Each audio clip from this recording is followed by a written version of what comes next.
에덴 동산 2.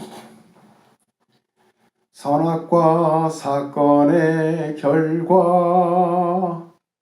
선악과 사건의 결과. 1. 나뭇잎 가리개. 선악과를 먹은 이후 인간들은 자신의 벗은 몸이 보이기 시작했고 그 벗은 몸을 부끄러워하기 시작했다. 그래서 자신의 치부를 가리기 위해 인간은 나뭇잎을 사용한다.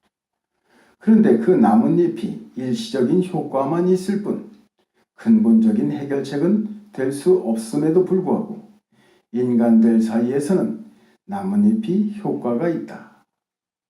인간들 모두가 허물이 많기 때문에 일시적으로 치부를 가려 그 현장을 벗어나기만 하면 모두들 이해를 하거나 망각해버리고 만다. 따라서 처세를 잘하는 사람들은 일시적인 눈가림에 능하고 당장 그 현장을 벗어나 미봉책으로 자신을 치부를 가리는 일에 능숙하다.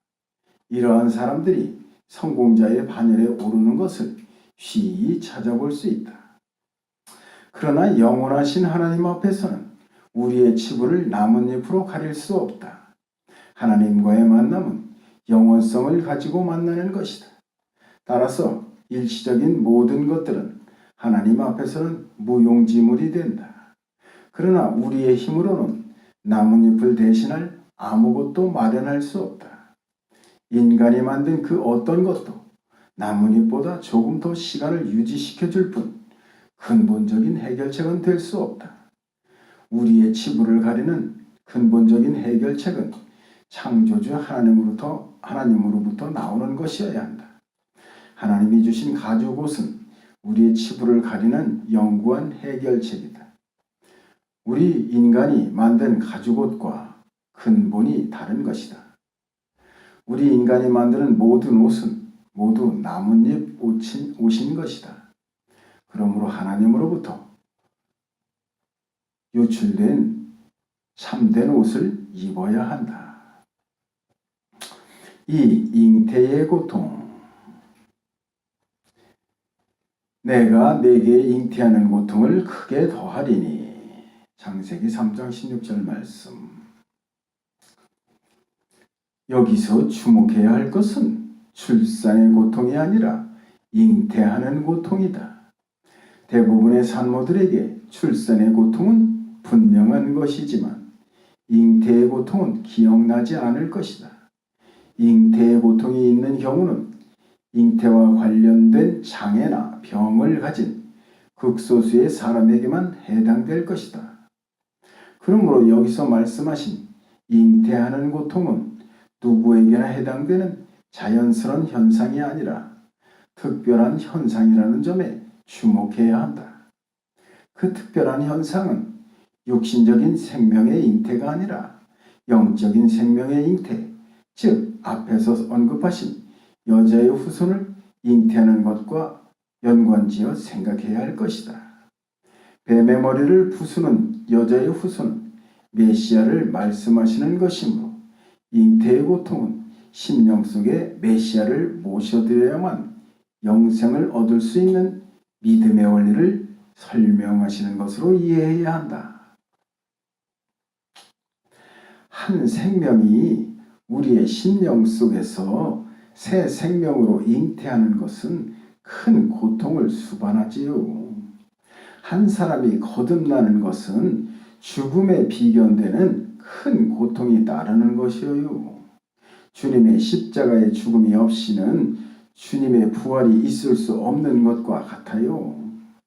아기 예수를 잉태하기 위해 마리아가 자신의 생명을 포기해야 했던 것과 같은 잉태의 고통이 거듭나려는 모든 자에게 꼭 필요하지요. 3. 흙으로 돌아감. 너는 흙이니 흙으로 돌아갈 것이니라. 창세기 3장 19절 말씀. 사람들은 이 선언이 인간의 본질을 깨우쳐 주시는 말씀이라고 알고 있어요. 인간은 흙에서 나서 흙으로 돌아가는 존재, 그 이상도 그 이하도 아니라는 것이지요. 잘못 알고 있는 거예요. 인간은 흙에서 나서 흙으로 돌아가는 존재가 아니에요. 인간은 하나님께로 나서 하나님께로 돌아가는 존재인 것이지요. 그런데 여호와 하나님께서 흙의 존재만을 언급하신 것은 정령 죽으리라가 이루어졌다는 것을 확인해 주시는 것이에요. 하나님께로부터 난 영인 인간은 금단의 열매를 따먹고 정령 죽은 거예요. 따라서 더 이상 영적인 존재가 아니라 육신적인 존재가 되었음을 선고하시는 것이지요. 흙에서 나서 흙으로 돌아가는 것은 인간만의 고유성이 아니에요. 동물들도 그리고 식물들도 흙에서 나고 흙으로 돌아가는 거잖아요. 하나님을 버린 인간은 이제 하나님으로부터 부여받은 생명, 즉 영적 생명을 잃어버리고 동물이나 식물과 동일한 종류의 생명을 가진 흙의 존재가 되고 말았어요. 아멘.